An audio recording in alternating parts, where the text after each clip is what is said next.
এই লোহার ইনস্টলেশন, তার উপর আয়রন মেশ, তার উপর জামদানির কাজ, তার মধ্যে লেনোক্রাফটের কাজ, ডিফারেন্ট ভ্যারিয়েশন, একটা ডিফারেন্ট আই সুদিং ব্যাপার, একটা ইলিউশন ক্রিয়েট হবে। এবারে দমদম পার্ক ভারত চক্রের 24 বছরের ভাবনা হচ্ছে জামদানি নিয়ে।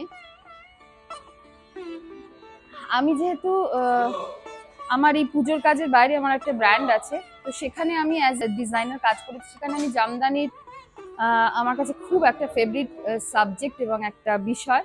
তো বর্ধমানের একটা ছোট্ট গ্রাম মুস্থুলি, ঘোড়ানাস বলে যাকে, সেখানের কিছু অরিজিনাল জামদানি শিল্পীকে নিয়ে আমি এবারে এখানে কাজ প্রেজেন্ট করছি। ফলো করুন আনন্দবাজার অনলাইন।